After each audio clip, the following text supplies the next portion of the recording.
En esta ocasión nos encontramos platicando con Diego Isunza Calo, quien es un reconocido chef mexicano, y que justamente vamos a tener esta plática, Diego, sobre herencias culturales inmateriales. Entonces queremos hablar del sentido y la importancia que tiene el traer todos estos saberes ancestrales al presente a través de los diversos platillos, ¿no? De qué manera también a lo mejor tú mismo como chef, tomando como punto de partida algunas de estas recetas ancestrales o recetas pasadas, tú haces como una reinterpretación, reconfiguración o resignificación inclusive de ingredientes y los puedes como contemporaneizar a este momento, pues en tu contexto, con tus experiencias. Entonces, platícanos de esa manera, pues, cómo tiene importancia todos estos saberes dentro de tu cocina. Claro que sí. Pues qué gusto estar aquí platicando, echando la cotorrada con ustedes. Pues mira, la cocina especial, y hablando específicamente de la cocina mexicana, tiene un valor mucho más allá de la mera alimentación, ¿no? de la mera función de alimentar, ¿no? Porque nosotros tenemos un arraigo a la cocina que está ligado a muchas cosas, ¿no? Ligado a un valor ceremonial, a un valor incluso religioso, familiar, cultural, histórico, ¿no? Y que bueno, nos ha dado, la cocina y nuestros ingredientes como país y como nación, nos han dado una identidad, ¿no? El mexicano se identifica gracias a su cocina y a sus sabores, ¿no? Entonces estamos hablando de una cocina de muchas emociones, ¿no? Que evoca y que despierta cosas mucho más grandes que el apetito, ¿no? Y eso creo que la hace una cocina con un valor enorme, ¿no? Y bueno, no de gratis, ya es patrimonio cultural intangible de la humanidad, ¿no? Por la UNESCO. Entonces sí es una cocina que habla mucho, es una cocina que tiene un diálogo muy interesante, por todo lo que representa no solamente la receta, sino el ingrediente en sí, ¿no? Ahora sí que qué mejor forma de poner este claro ejemplo, que nosotros como México nos volvimos un pueblo sedentario gracias al maíz, ¿no? Gracias a la domesticación del maíz, ¿no? Y bueno, nada más hay que revisar un poquito algunos textos históricos desde los libros de historia de Bernal Díaz del Castillo, hasta los códigos, sí. El Código de San Florentino, etc. Todos hablan de la cocina, ¿no? Entonces, bueno, somos un pueblo que se estableció gracias a la domesticación del ingrediente que nos hizo, ¿no? Y como dice Carlo Petrini, fundador de Slow Food, dice: sin maíz no hay país, ¿no? Esa es una frase que curiosamente es de un italiano, no de un mexicano. Wow. Entonces, tenemos este valor gracias a nuestros ingredientes, ¿no? Entonces, pues, ahora sí que, ¿qué te puedo yo decir de la importancia de nuestra alimentación, ¿no? Entonces, y bueno, nada más hay que revisar el Popol Vuh, ¿no? Ahora sí que el hombre está hecho de maíz, ¿no? Entonces, pues somos una cultura que está hecha de su comida y de su cocina, ¿no? No de la comida, de su cocina, porque la cocina es una práctica cultural, ¿no? Ahora sí, la comida es simplemente el alimento puesto en la mesa, pero la cocina es una práctica cultural de transmisión de tradiciones, de historia, y bueno, pues gracias a eso hemos evolucionado muchísimo, ¿no? Ahora sí que desde la historia del comercio en México, pues éramos una zona de paso, ¿no? Sí.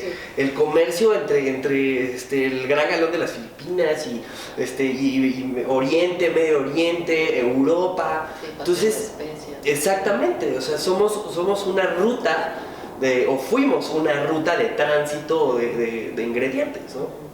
Y que bueno, gracias a eso somos la cocina que somos, y gracias a nosotros también hay otras cocinas que se forjaron y que se establecieron.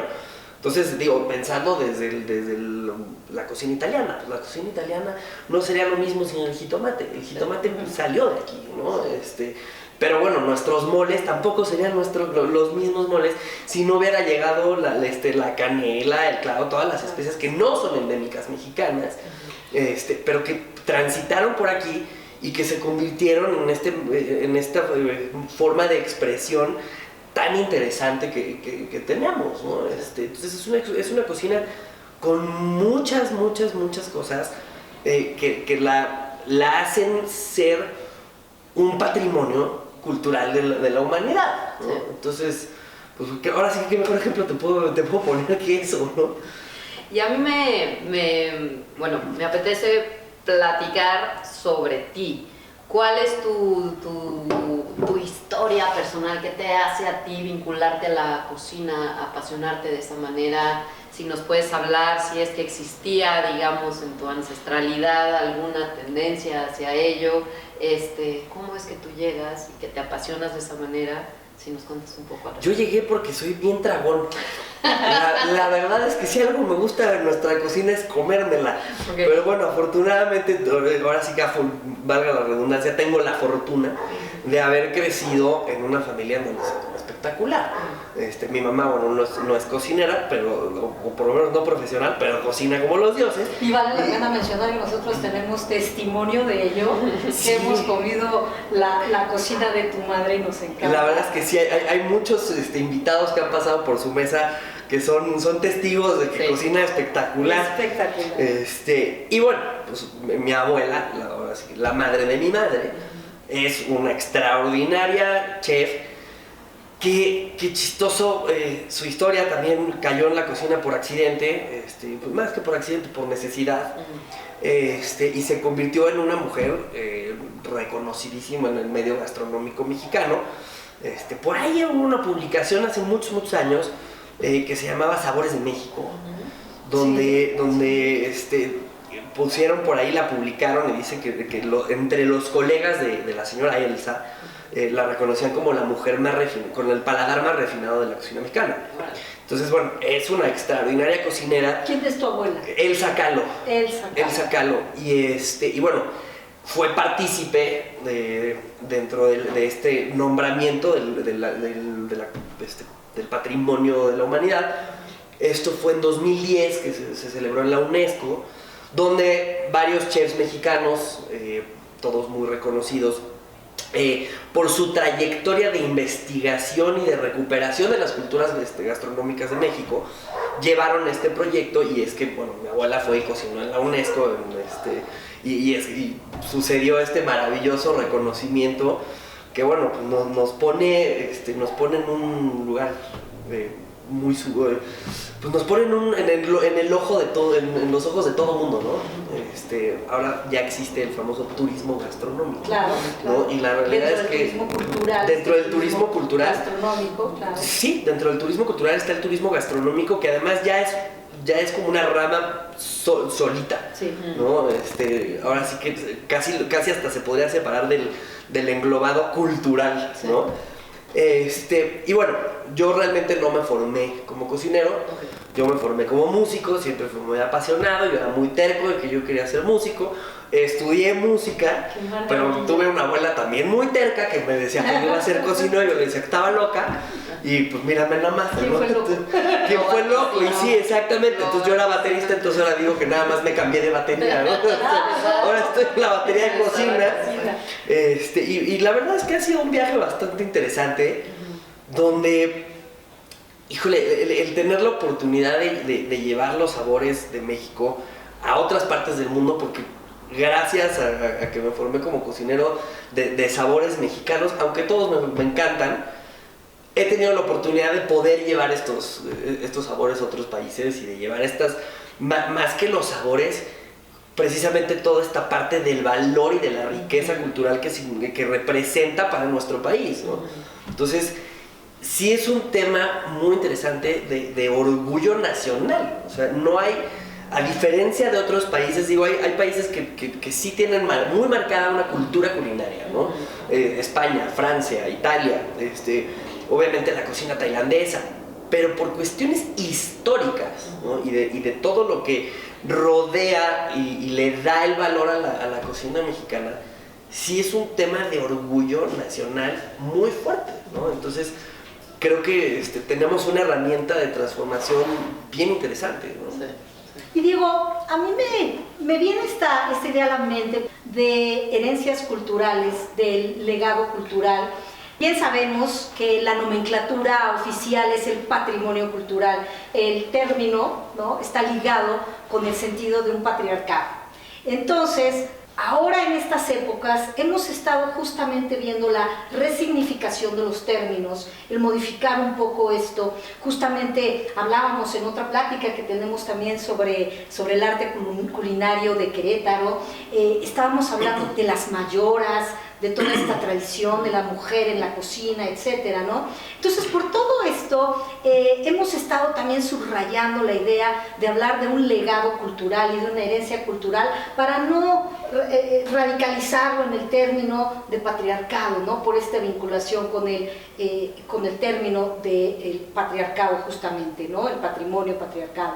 Y en ese sentido, a mí me gustaría pues plantearte la pregunta, porque digo, obviamente sabemos y no podemos dejar de mencionar que pues tu tía, bisabuela, doña Frida Kahlo, un orgullo nacional también, pues cuando vamos a la Casa Azul, cuando leemos sobre ella, cuando vemos fotografías, la cocina también era algo importante, ¿no? En esa cocina pasaban muchas cosas, no solo de platillos, sino como también, y en México me parece, en las casas, de pronto la cocina es un lugar intimista, es un lugar cercano, un lugar de intimidad, ¿no? Donde pues las familias se agrupan, donde las amistades también conviven, y todo esto converge en la elaboración de los platillos, ¿no? Entonces a mí me gustaría preguntarte si algo de este legado, tú dices, bueno, tu abuela obviamente, Elsa Kahlo, que es una gran chef y reconocida, pero me gustaría saber si viene desde antes, ¿no? Si todo este bagaje cultural que tú traes y toda esta herencia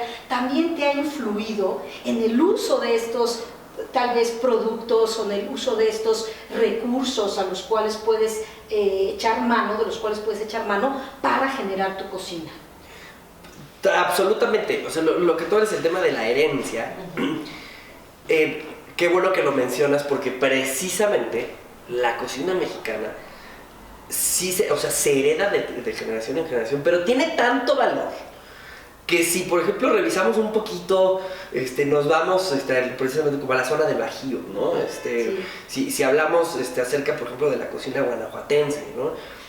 Por ahí debo tener una, que son prensas para tortillas que están hechas de corazón de mezquite. Hay un tema bastante interesante, que por ahí me gustaría encontrar después los textos y compartírselos, donde la mujer, la matriarca de la familia, enseña a una de las hijas a cocinar y hereda sus recetas. O sea, las recetas son una herencia, ¿no? O sea, claro. Yo como cocinero estoy heredando algunas de las recetas, las que ha querido soltar, pero pues he heredado algunas de las recetas de la abuela. Las recetas de la abuela, claro. Y esas son las que son tu libro de historia, ¿no? Sí. Pero es curioso que también dentro de esta parte de la herencia y de la transmisión y el compartir estas recetas a las futuras generaciones o a las nuevas generaciones, también en ciertas culturas dentro de México tienen un poco de selectividad. Okay. Entonces, pensando justo en esta región otomí de Guanajuato, es muy interesante que la mujer que hereda estas recetas y a la que se les enseña a cocinar no es necesariamente la primogénita, sino la que la mamá durante el crecimiento considera que es la más agraciada.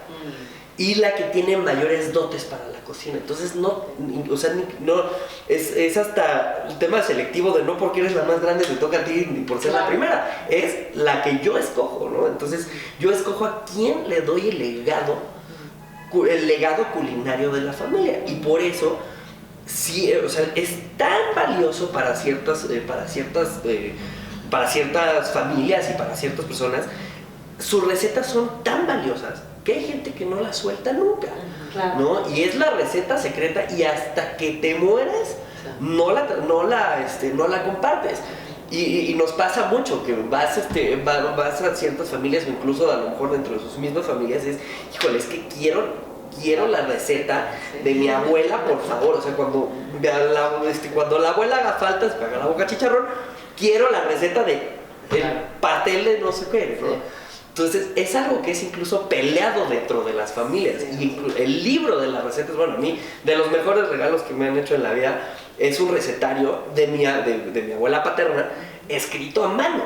Wow. Y eso es más exacto, estaba manuscrito, y ves hasta la mancha de la harina y el huevo que le quedó ahí de tú a saber qué años. Exactamente, pronto, ¿no? Tiene la marca de harina y no sé qué, y el pedazo de mole, que incluso como arte objeto tiene muchísimo valor, ¿no? Sí, desde luego. Digo, si tú revisas esto, porque además pues, papel y pluma, la durabilidad de esto es maravilloso, ¿no? Y entonces de repente el que tú lo puedas revisar, que mis nietos lo puedan revisar y decir, esta mancha de mole tiene 130 años. Sí, claro, o sea, es una cosa increíble. O sea, hay restos de comida pegados en un recetario, ¿no? Saquémosle el ADN. Saquémosle el ADN, exactamente. Vamos a ver a ver si le revisamos qué traía el mole y le sacamos la receta, ¿no? Sí. Entonces, es bien interesante esa parte, ¿no? Como de ese legado, que no cualquiera, o sea, dentro de las mismas familias, no cualquiera hereda las recetas. Sí. O sea, tienen tanto valor para la gente que no cualquiera se las van a pasar. Claro. Oye, cuéntame, tu especialidad entonces es la comida mexicana, así como término paraguas, o bien dices eso, comida regional, oaxaqueña, o verdaderamente le entras a todo? Yo le entro a todo, la verdad es que soy súper entrón, no creo que tenga una especialidad. Okay. Hay ciertas cosas que las he practicado más que otras, por el evidente hecho de que soy mexicano, ¿no? Bueno, uno crece con cocina mexicana. Mi primer acercamiento a una cocina fue con cocina muy mexicana, pero bueno, mi abuela hacía hace cocina francesa, italiana, española, hace absolutamente de todo. Pero, pues sí me formé, o sea, mis primeros trabajos fueron en restaurantes de cocina mexicana. Entonces, por otro lado, creo que hay una frase de un autor catalán que a mí me definió mucho, que se llama Josep Pla, que dice que la cocina de un país es su paisaje puesto en una cazuela. Entonces creo que primero, para tú poder explorar otras cosas, tienes que entender tu patrimonio, tus ingredientes, aprender tus recetas, aprender tu cultura, y entonces ya después ya te puedes empezar a mover. Entonces, yo soy cocinero mexicano porque soy mexicano, y porque creo que tengo la responsabilidad, antes que cualquier otra cosa, de entender mi cocina. O sea, primero tienes que entender tu cocina, ya después, todo lo demás se vuelve información extra. Sí. Pero si no tienes por lo menos una noción, no básica, sino una visión y un entendimiento profundo de tu propia cocina, ya te puedes expresar con otras cosas, ¿no? Claro. O sea, uno camina y luego corre, ¿no? Tiene que suceder ese proceso. Creo que es el proceso que todos los cocineros formados en México y mexicanos tienen que entender. Sería muy irresponsable por parte de un cocinero el dominar platillos franceses, estofados, braseados, paellas y tortillas de papa, y no saber cómo nixtamalizar maíz. Claro. ¿No? O sea, sería algo ridículo, no haría sentido. Porque además nosotros como cocineros, precisamente, somos portadores hacia otros lados de nuestro valor cultural y de toda esta herencia cultural inmaterial de una tradición de recetas que es de siglos y siglos y siglos de documentación. Entonces, bueno, un cocinero mexicano cuando sale de su país, lo primero que te piden es haznos cocina mexicana, ¿no? Entonces, bueno, el no saberlo hacer, pues que creo que sería muy irresponsable, ¿no? Entonces, bueno, sí, le entro a otras cosas, pero antes que nada soy mexicano. Hoy, como yo me podría definir, es que soy un cocinero que hace su propia cocina o que hace una cocina internacional. A mí no me gusta el término cocina internacional, pero creo que se entiende, con ingredientes mexicanos, ¿no? Obviamente incorporando otras cosas. Y por mexicanos no quiere decir nada más que sean endémicos, sino que por lo menos son producidos en México, o en su mayoría. Somos, por ahí siempre insisto en esto, creo que los que nos dedicamos a esto tenemos que entender que somos una versión de lujo de una necesidad elemental del ser humano. Claro. Entonces, tenemos una responsabilidad, porque estamos vendiendo un producto al que muchos no tienen acceso dentro de nuestro propio país, ¿no?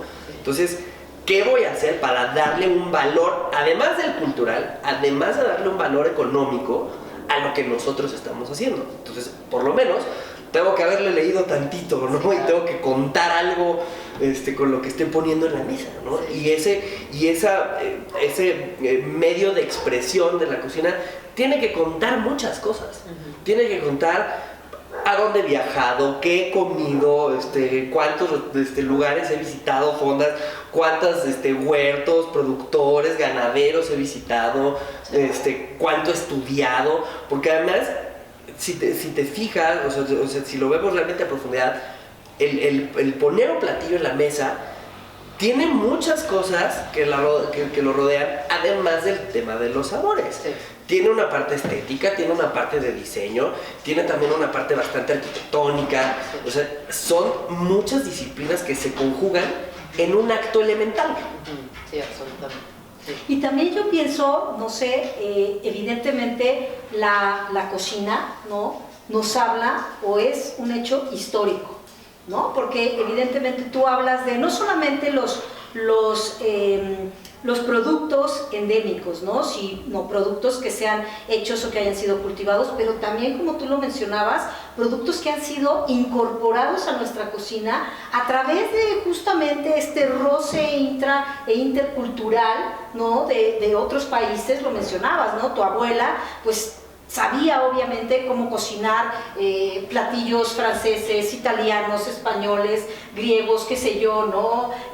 Cocina de todos los tipos y nacionalidades, pero justamente también viene al caso esta incorporación de algunos productos, ¿no? Yo, por ejemplo, ahora inmediatamente estoy pensando en estos restaurantes donde rescatan algunos productos de cocina prehispánica, pero que justamente a lo mejor están incorporando alguna especie de la India o algún producto que justamente venga de la cocina francesa o de la cocina árabe, ¿no? No solamente que tengamos hoy una oferta de comida de todas estas nacionalidades, sino que en la propia cocina se han ido incorporando, ¿no? Y esto obviamente también habla, pues, de esta historia de las relaciones entre distintas nacionalidades, ¿no? Claro, es que mira, hay algo que yo creo que la historia sigue sucediendo, ¿no? Exacto. O sea, de repente como que cuando hablamos de historia pensamos en el pasado, ¿no? En lo que ya sucedió. La historia sigue sucediendo. Y sucede todos los días. Lo que suceda hoy estará en los libros de historia después, ¿no? Y la historia es un proceso es la documentación de un proceso de transformación. Y nuestra cocina no sería, o sea, ya es una cocina mestiza. O sea, esto que dices de la cocina prehispánica, yo creo que yo no me atrevería a hablar de una cocina prehispánica. Hay ingredientes que vienen, o que hay documentación de su uso desde la época prehispánica, al mismo tiempo que técnicas, ¿no? Entonces, lo que define mucho también a la comida mexicana son dos cosas: sus técnicas y sus ingredientes. Pero como dices, así como durante la época de la conquista llegaron ingredientes, hoy siguen llegando. Hoy los viajes son más rápidos, todo está más cerca una cosa de la otra, y cada vez van llegando y siguen llegando ingredientes Y está en ti cómo los apropias, los transformas y los traduces a una nueva cocina mexicana, ¿no? Porque hoy hay una nueva cocina mexicana que incorpora miles de ingredientes nuevos, ¿no? Entonces de repente sucede esto de algunos puristas gastronómicos de que eso no es mexicano, ¿no? ¿Qué tiene de tradicional lo que estás haciendo? Pues espérame, déjame informarte que antes, pues tampoco había cosas que no eran tradicionales, ¿no? Y que después se hicieron tradicionales, ¿no? Empezando por el simple hecho de las proteínas que usamos, ¿no? Hoy comemos nuestros moles con carne de res, cerdo, pollo, cuando realmente el consumo pato, cuando realmente el consumo proteico del México prehispánico era 100%, era 90% entomofágico, que era el consumo de insectos, ¿no? Y el cerdo digo, porque ahorita todo el mundo somos muy felices con un cerdito en salsa verde y verdolagas. Claro. Pero ¿de dónde viene el cerdo? Sí. Eso está introducido por los españoles. Exacto. Entonces, no te puedes volver un purista de que eso no es tradicional. Pues compadre, déjame, te digo que antes de la conquista, pues el cerdito no era tradicional. Sí. Hoy es tradicional. Sí. Entonces es cómo lo voy adaptando, ¿no? Uh-huh. Y además, lo que le da también un valor muy grande a nuestra cocina es que hay ciertas ligaduras entre nuestros platillos y momentos específicos, ¿no? Entonces es interesante que para realmente hablar de una tradición tienen que suceder cosas previas, ¿no? Para realmente tú tener una tradición, el situar un acto dentro de un contexto geográfico específico, un grupo social específico, que primero es una acción recurrente que se convierte primero en un hábito, después el hábito se vuelve una costumbre cuando ya diferentes individuos la adoptan, ¿no? Y se hace con esta recurrencia, y ya después, mientras más chiquito se va haciendo, ya es una tradición, entonces ya llega la tradición. Por eso, y me van a linchar muchos, no creo que exista una cocina tradicional mexicana. No, hay muchas cocinas tradicionales mexicanas. ¿Por qué? Porque el mole oaxaqueño, el mole negro oaxaqueño no es tradicional en Puebla. Y el chichilo no es tradicional en Chiapas, ¿no? Pero entonces, ok, o sea, hay tantas cocinas tradicionales que incluso dentro del mismo Oaxaca, que bueno, todo el mundo hablamos de Oaxaca porque todo el mundo nos fascina. Pero ¿qué cocina oaxaqueña te gusta? ¿Te gusta la de los valles centrales? ¿Te gusta la de la costa? ¿Te gusta la del istmo? O sea, son 8 regiones gastronómicas solamente dentro de Oaxaca. Entonces, ¿cuántas comidas tradicionales mexicanas hay? Y el hablar, por ejemplo, de un mole como genérico tradición no existe. O sea, no se puede hablar con tanta generalidad. ¿Por qué? Porque lo que decíamos, el mole es una forma de preparar. Es como de repente nos preguntan, ¿no? Los extranjeros, oye, ¿de qué son los tacos? Compadre, de lo que le quieras poner a la tortilla, ¿no? O sea, hay hasta tacos, vete a Guanajuato y te van a decir que hay tacos de nada, sí. O los famosos tacos de aire, ¿no? Porque no tiene nada. Claro. Eso ya es un taco, sí. ¿No? Entonces, el hablar de una cocina tradicional muy englobando todo lo que sucede en México, no hay manera, ¿no? Sí. Entonces tenemos que hablar de muchas cocinas tradicionales, ¿no? Entonces eso pues obviamente nos da un valor mucho más interesante, ¿no? Y que lo que iba con este punto es esta relación que hay entre las recetas con estos contextos sociales muy específicos, pero que además están ligadas con fechas específicas, donde tienes el estofado de boda. Claro. El estofado de boda pues es para las bodas, ¿no? Ahora, creo que lo que ha sucedido obviamente por la delicia y la suculencia de nuestra cocina, que la hemos ido nosotros mismos descontextualizando, ¿no? Y la hemos ido sacando de su lugar de origen y pues bueno, ya se ha vuelto como más una práctica diaria. Pero la realidad es que hasta el mismo mole, ahora sí hablando como genérico, muchos de los moles que existen en México tenían toda esta tradición de que el hombre va y caza, y va y mata al cerdo, y entonces se hace la matanza y ellos se encargan de eso y se encargan de conseguir tal, y hace la cosecha mientras que la mujer limpia los chiles durante días y entonces se reúnen y se juntan y vamos, incluso en algunas regiones de México la dote dentro de las bodas es ofrecer la comida, ¿no? O sea, eres el padrino de la comida. Mole, de tal. Exactamente, ¿no? Y entonces es ese mole que tiene tanto proceso y que tiene tanta historia y que cuenta tantas cosas, desde todo lo que tuvo que suceder para llegar al día, ¿no? Le da un valor cultural mucho mayor, ¿no? Eso para mí es algo bien importante y bien interesante de la cocina mexicana. Y me encanta que lo estés planteando porque ciertamente esto, ¿no? El hablar de pronto de posturas más conservadoras, ¿no? De querer mantenerlo como una cosa rígida e inamovible, cuando ciertamente se trata de saberes vivos, ¿no? Y hago yo el paralelismo un poco también con otras temáticas, como sería ahora el lenguaje, ¿no? Que también dicen, no, el lenguaje lo están profanando, haciendo el uso del ella, ello, ¿no? Ella, etc. Y bueno, ciertamente son cosas que están allí a la disposición de quien las quiere comer, de quien quiere hablar, y cada uno va transformando. Entonces, dejarlo libre me parece pues lo más rico que puede haber. Y como bien dices, la historia no es para atrás, es, bueno, sí, bebamos, abrevemos, pero veamos para adelante y hacia dónde vamos, ¿no? Y justamente en las mezclas, en las combinaciones, en las innovaciones, está, pues yo creo que el futuro, la posibilidad de trazar líneas hacia el futuro de maneras pues, que sean benévolas también. Y yo aquí a donde quiero llevar un poco la pregunta es esta parte también, porque la cocina ciertamente se ha venido sofisticando de una manera impresionante, ¿no? Ahora tenemos estas técnicas que son espuma de jamón serrano y que ya son una cosa cuasi química, ¿no? Que es impresionante.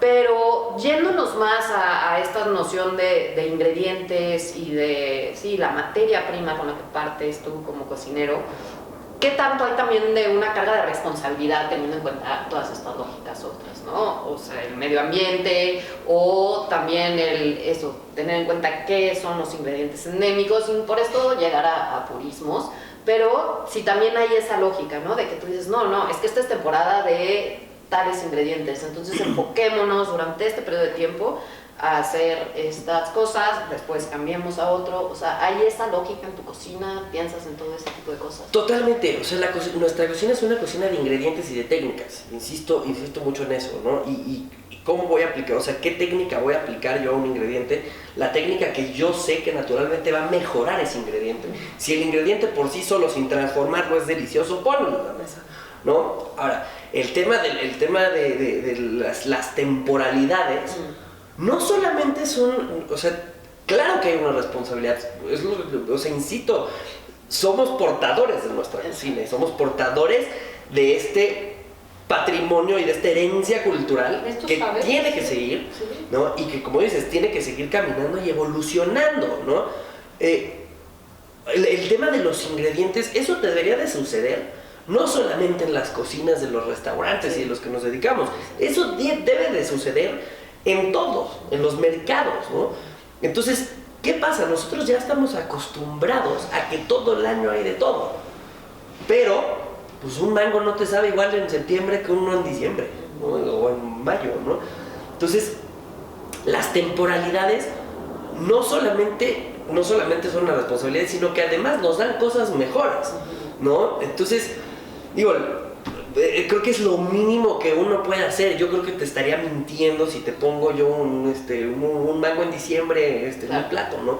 No hace sentido.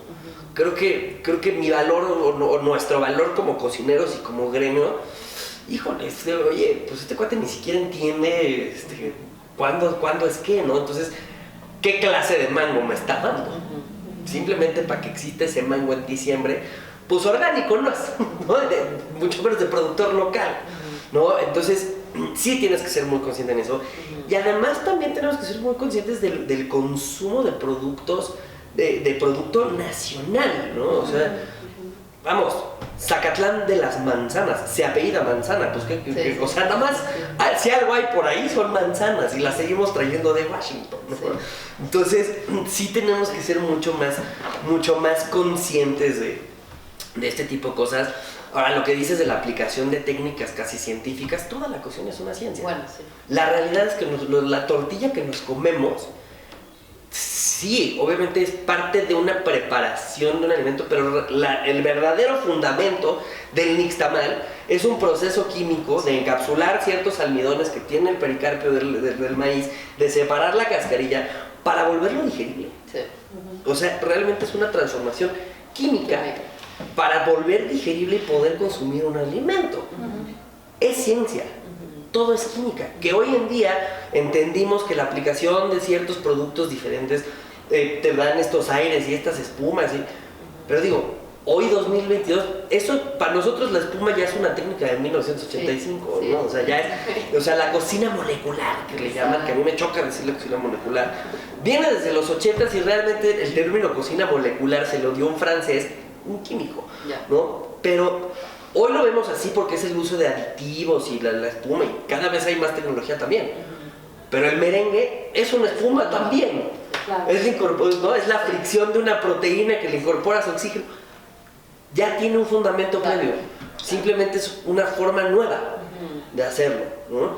Y cada cocinero define qué técnica se va a aplicar y cómo la va a aplicar de acuerdo a sus principios personales y de cómo le gusta su cocina y de cómo le gusta expresarla, ¿no? Entonces, todo se vale, pero de repente nos espantamos un poquito de, ay, no, esto está muy molecular, pues, y trae químicos. No trae químicos. La sal, o sea, si yo te hablo si yo no llego a un restaurante a pedir cloruro de sodio, pues no llegas y lo pides así, lo pides como sal de mesa, ¿no? O hipoclorito de no sé qué, pues agua, compadre, ¿no?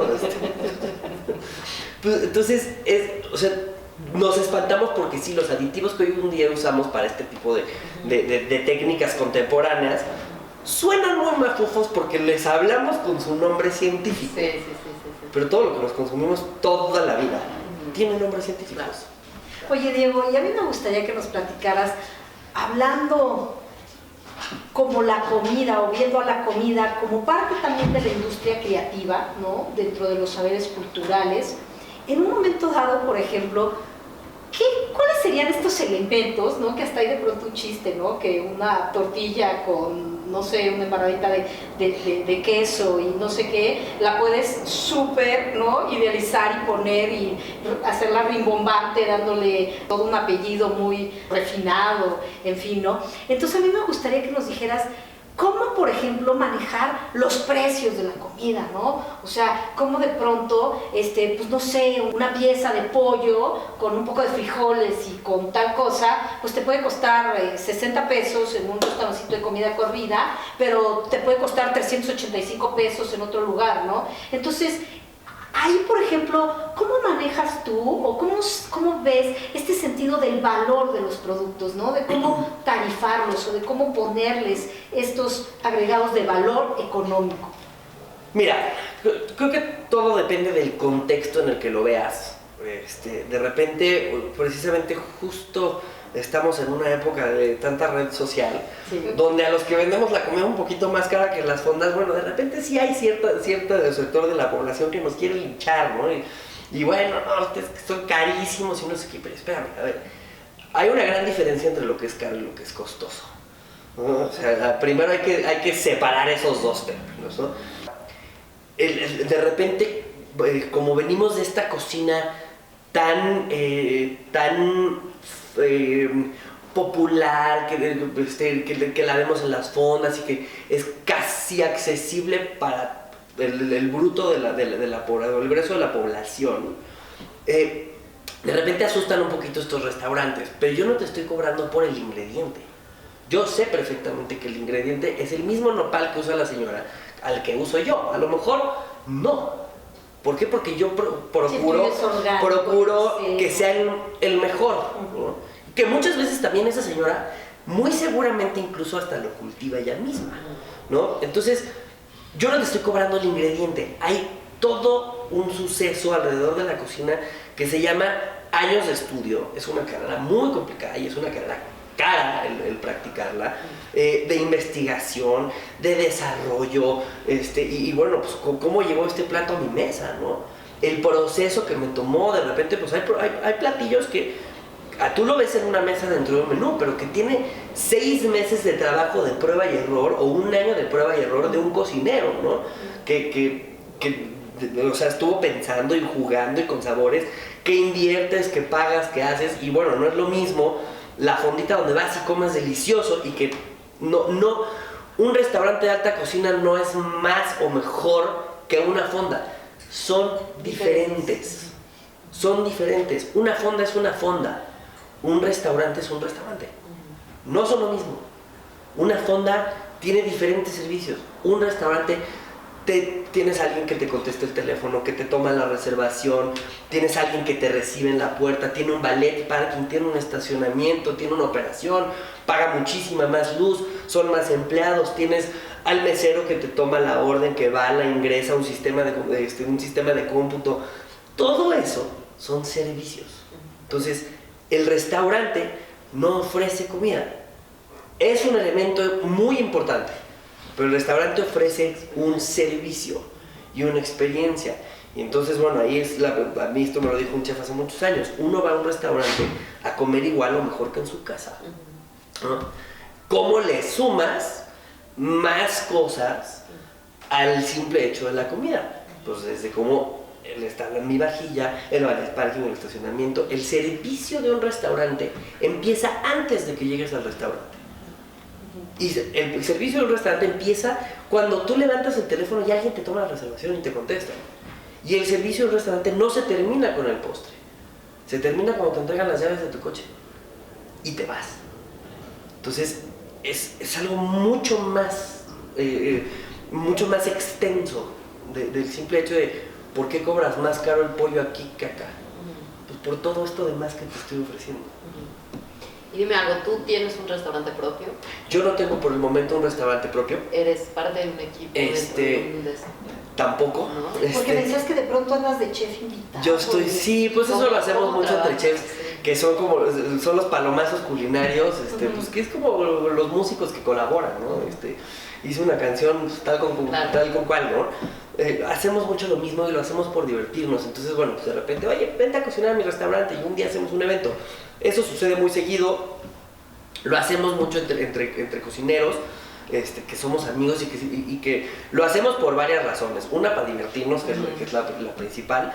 Y dos, porque admiramos a esa persona y porque nos gusta su estilo y queremos que venga y tome nuestra cocina durante un día y nos enseñe qué hace, ¿no? Que nos enseñe qué es lo que puede lograr dentro de nuestro espacio para aprender, porque también es una escuela. Hay una cosa que es bien interesante. Para el cocinero, el ser cocinero es muy difícil desde el hecho de que, bueno, es una carrera matada, donde los sueldos son bastante bajos cuando estás iniciando. Y todos estos grandes restaurantes que tú admiras, pues realmente no te alcanza para ir a probarlos. Entonces, ¿cómo voy a aprenderlo si nunca lo he probado? Pues o me meto a trabajar ahí, o de repente, pues, oye, que el chef de mi restaurante pues invitó al otro chef y vas y te le pegas, ¿no? Entonces son oportunidades que de verdad hay que sacarles absolutamente todo el valor. Acerca de mis proyectos, yo ahorita tengo un proyecto dentro de este espacio que es mi casa. Abrimos las puertas todos los sábados para 8 comensales. Lo hacemos por reservación. Es un menú de temporada que voy cambiando, lo cambio cada mes. Solamente son 4 sábados con el menú.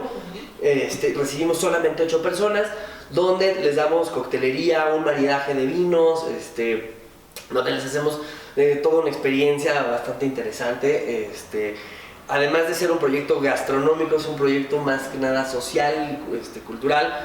Tengo un socio y gran amigo, Daniel Velasco, de la familia de don Raúl Velasco, con que juntos hicimos este concepto donde no reservamos a grupos de más de 3 personas que vengan juntas, porque nuestra intención es juntar a desconocidos a conversar dentro de una mesa de 8 personas. Qué maravilla, esto que te decía yo, ¿no? Generar un ambiente íntimo, ¿no? Exacto, ¿no? Y entonces se cuentan muchas historias, ¿no? Entonces, ese es un proyecto. Bueno, pues además me dedico también a la asesoría, a dar clases, le hacemos de todo un poco, pero por el momento no tengo mi propio restaurante, ya vendrá por muy Eso.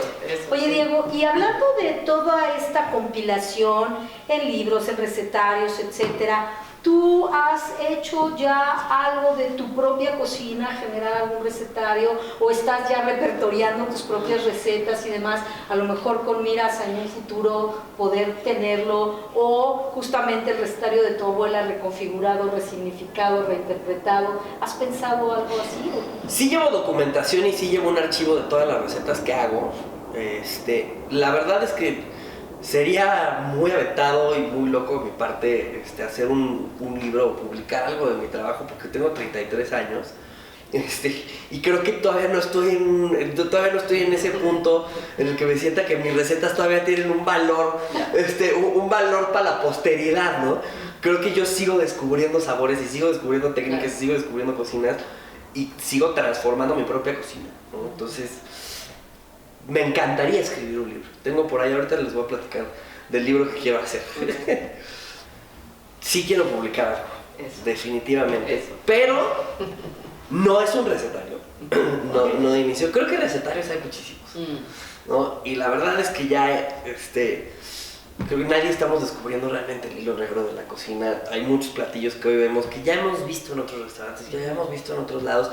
Simplemente pues cada chef y cada cocinero aporta su interpretación personal y obviamente yo consumo muchos libros y muchos recetarios de los cuales nunca imito una receta o nunca reproduzco una receta tal cual completa, sino que tomo ciertos elementos que me gustan de cómo lo transformó, pero recetarios hay toneladas. Pero más bien yo siempre he tenido una loca idea, ahora que hablabas hace rato de las mayoras, pues la mayora es la figura del chef, antes de que existieran las escuelas gastronómicas en México, ¿no? Y antes de que hubiera una formación profesional para ser chef, que por ahí empezamos mal también porque no existen las escuelas para ser chef. Es como decir que de repente la gente me dice, ay, es que mi hijo estudió para chef, no estudió para chef. Es lo mismo que decir mi hijo estudió para director general. Sí, exacto. No, pues es que mi hijo está en la carrera de dueño de empresa, ¿no? Es un puesto que te ganas, ¿no? Estudias para ser gastrónomo y cocinero. Exacto. Y primero limpias pollo y luego perejil. Y acabas siendo chef si le apegas, ¿no? Exacto. Pero bueno, en todo justo mi primer restaurante, es un restaurante donde yo trabajé como cocinero, donde mi primer trabajo era limpiar pollo, hasta que hablé con el chef y le dije, quiero cocinar, por favor, ¿no? Ya estoy harto de pollo. Y precisamente era con mayoras. Yo llego recién regresado de haber estudiado algunos diplomados, ya de una cocina muy formal y muy profesional, y de repente yo llego con todos los términos franceses y los cortes y la técnica, y de repente me meten en una cocina con puras señoras de 60 para arriba, wow, que no hablan en francés, donde te dicen, deja la masa hasta que se embaracen, y pon los tomates hasta que se espanten, y mételo a no sé qué, y el plátano tráete unos plátanos pero que no estén paludos, y de repente yo estaba... Sí, o sea, cuando a mí me dijeron, esto es un chiste con un chef que se llama Gerardo Vázquez Lugo, que es mi gran mentor, del restaurante Nicos, de repente yo llego, las mayoras me dicen, aviéntale un niño al caldo. Yo dije, bueno, pues está aquí el parque de la China de Azcapotzalco, pues ahorita corro por un chamaco y lo metemos de cabeza, ¿no? Entonces, de repente cuando entendí, dije, no, a ver, es el famoso atadito de hierbas con el no sé qué, y eso le dicen el niño. Y eso, pues es el bouquet garni francés, ¿no? La guarnición aromática. Pero me di cuenta que todos los términos que cada mayora dentro de porque cada mayora tiene su propio lenguaje. Claro. Dependiendo de dónde es, porque es un idioma, es un lenguaje coloquial de ellas. Y es pero un saber todo es que es un saber. Claro. Tiene todo una, siempre tiene una referencia visual y muy gráfica. Deja la masa hasta que se embarace. Pues claro, se infla. Está panzona la masa. Entonces por ahí tengo la loca idea que quiero hacer un libro que se llama, ya tengo el título, que se llama Compendio Lexicográfico de la Mayora Mexicana, ¿no? Y de eso se trata, como de compendiar todas estas frases que yo sufría, porque yo decía, ¿cómo que la masa hasta que se embarace, no? Y llegaba la mayora y me decía, no está bien embarazada. Y yo, ¿cuántos meses la dejamos? ¿No? ¿En qué periodo de gestación es esta cosa, no? Para mí ya hay un feto ahí adentro, ¿no? Entonces es interesante cómo tienen toda una referencia visual y muy gráfica, ¿no? Entonces el poder ir juntando y sentándome con las mayoras, seguir escuchando, y por ahí he ido ya apuntando, pero creo que regresando a todo el tema de la herencia, justo hablábamos de que la herencia de la cocina mexicana y lo que nos hace patrimonio de la humanidad es no solamente el hecho de las delicias que cocinamos, sino todo ese valor cultural agregado que tiene. Sí, claro. Entonces, el poder llevar o sea, la cocina es más que cocina. Es lenguaje, es un idioma, son miles y miles y miles de elementos subsecuentes a todo al acto de cocinar y que van por ahí al ladito, ¿no? Pero que la complementan. Entonces, el poder documentar esto y transmitirlo de, mira, así es como las mayoras y las señoras en los pueblos, así se comunican.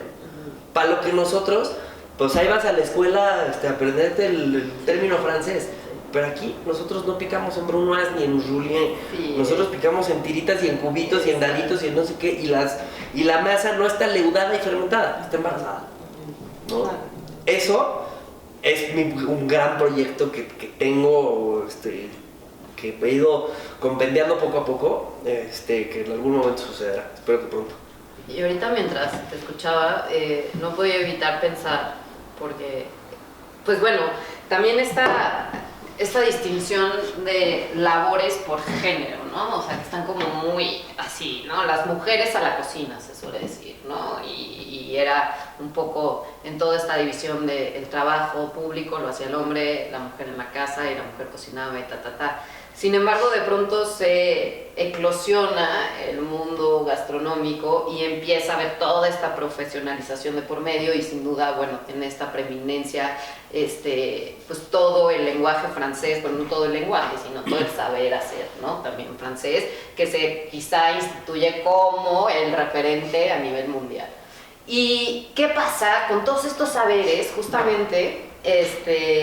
Pues esto de las mayoras que de pronto pueden ser vistas y evidentemente no es mi caso, pero es como, ellas no son profesionales, ¿no? Y sin embargo, pues no han estado haciendo toda su vida y tienen un saber hacer mucho más de la praxis y de la abuela le dijo y el tío le metió el ingrediente Z.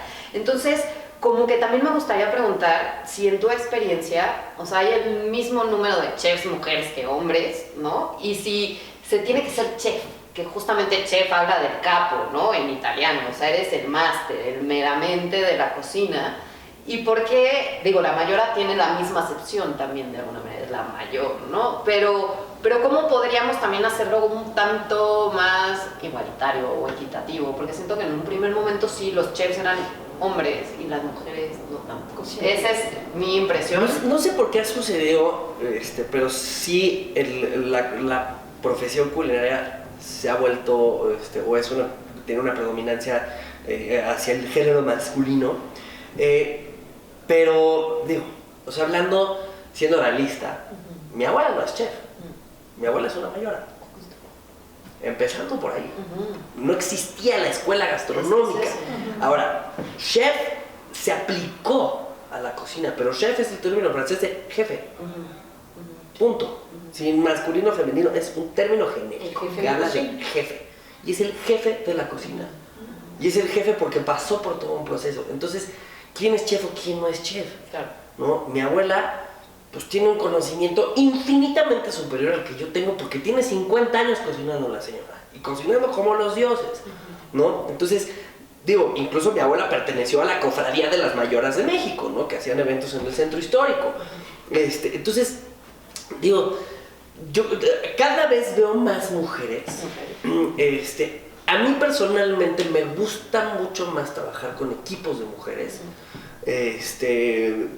Por muchas cosas, desde temas de organización, de cierto tipo de detalles. El equipo que trabaja conmigo en esta cocina son mujeres. Y cada vez creo que hay un poquito más de igualdad. Cada vez vemos más y más chefs, mujeres sobresaliendo a nivel mundial, ¿no? O sea, tenemos una chef mexicana que tiene estrellas Michelin, ¿no? Que pues, muchos hombres no hemos logrado, ¿no? No creo que sea una cuestión de género. Ahora, hablando específicamente de la cocina mexicana, sí creo que las portadoras de la historia sí son completamente, sí vienen de mujeres. Sí. Para mí, bueno, la mujer de mi vida, mi abuela, es mi diccionario, mi biblioteca y mi consejera cuando le hablo de abuela, ¿qué le pongo? Y me dice, avientar una rama de tomillo, ¿no? Entonces, sí, o sea, sí son las grandes mentoras, ¿no? Sí, o sea, creo que sería muy tonto el decir, es que ella no es profesional, ¿no? Profesional, ¿por qué? ¿No? Digo, ahora lo que dices de las escuelas de la cocina francesa y los términos, los franceses organizaron la cocina y la volvieron académica, ¿no? Digamos que ellos institucionalizaron la academia y la convirtieron en una materia de estudio, ¿no? Pero nosotros tenemos la misma cantidad de técnicas, tradiciones, etc. Se volvieron el referente de la academia, nada más. Y bueno, eso obviamente pues sentaron las bases de ciertas cosas, ¿no? Pero nosotros también tenemos bases increíbles y nosotros también tenemos escuelas y nosotros no teníamos chefs, teníamos mayoras y teníamos cocineros, ¿no? Y eso pues va a seguir siendo siempre. En los actuales restaurantes de la Ciudad de México siempre va a haber una mayor atrás, siempre. Es la que cocina rico. Y siempre es una maravilla tú puedes ir a cualquier restaurante de altísima categoría en Polanco y cuando preguntas quién hizo el mole que está delicioso, Doña Mari, que está allá atrás, es la mayora. Son inigualables. ¡Qué maravilla! Pues Diego, vamos a cerrar, lamentablemente, porque los tiempos pues, se limitan. Pero de verdad quisiéramos agradecerte muchísimo pues tu hospitalidad, primeramente el habernos permitido entrar a tu casa, conocerte, entrar a tus saberes, conocer un poco, que nos compartas todo esto pues con las audiencias, las juventudes o no tan juventudes que nos vean. Y solo me gustaría pedirte justamente para estas audiencias universitarias, para pues la gente que está cercana a Antidogma, si nos pudieras dar como un consejo que le das tú a estas juventudes en sus querer haceres, ¿no? En sus empezar a hacer algo. Tú lo dices, yo ya tengo esta mira, yo ya tengo ese objetivo. ¿Qué consejo les podrías dar un poco vinculado con tu propio saber? Híjole, más que un consejo, creo que la escuela es muy importante en lo que sea que te dediques. Yo ahora sí que soy de los que estudiaron una cosa y acabaron haciendo otra. Pero yo lo que les puedo decir es que gran parte de lo que yo he logrado, de cómo he logrado estar en donde estoy, o por lo menos de disfrutar tanto a lo que me dedico, es que no estudié solamente una cosa. Yo complemento con otras disciplinas. Estudien todo lo que se pueda alrededor de sus carreras, ¿no? Porque el tener información de otras disciplinas ya te vuelve mucho mejor en lo que tú haces. Es curioso como a mí, por ejemplo, personalmente, en mi caso, el haber sido músico me salvó la vida muchas veces dentro de las cocinas. Porque de repente, pues yo siendo músico, donde estudié 2 años de ingeniería en audio, entiendo muchas cosas que suceden y de repente pues me toca que tengo que servir un banquete y la gente me lo agradece porque con el técnico de audio hablo en idioma técnico, me entienden, les doy especificaciones técnicas, entiendo, de repente pues estoy en mi propio restaurante y de repente que se fregó el audio, pues que ya le sé por acá, ¿no? Y entonces también o sea, es más fácil comunicarte con los demás, ¿no? Entonces vuélvanse multidisciplinarios y experimentan absolutamente todas las diferentes disciplinas que existen, ¿no? Porque nunca sabes cuándo, gracias a que estudiaste tantito de esta disciplina, te va a salvar en lo que tú sabes hacer, ¿no? Entonces, al final, a lo que nos dediquemos, pues yo como chef, o sea, como cocinero, sí, evidentemente mi principal actividad es transformar ingredientes. Pero como chef, tienes que lidiar con plomeros, arquitectos, ingenieros, abogados, contadores. necesitas ampliar tu lenguaje. Y parte de esta responsabilidad que tenemos nosotros como cocineros es nutrirnos de más cosas. Tú ya no puedes solamente transformar ingredientes. Tienes que ser una persona con mucho más acervo y contenido cultural aquí, ¿no? Eso te va a ayudar a abrirte las puertas del planeta, ¿no? Sí. Pues estupendo, con eso pues cerramos agradeciéndote de nueva cuenta y muchas gracias también a Miranda, quien está aquí en apoyo técnico justamente. Muchas gracias, Diego. No, hombre, pues gracias a ustedes. Gracias.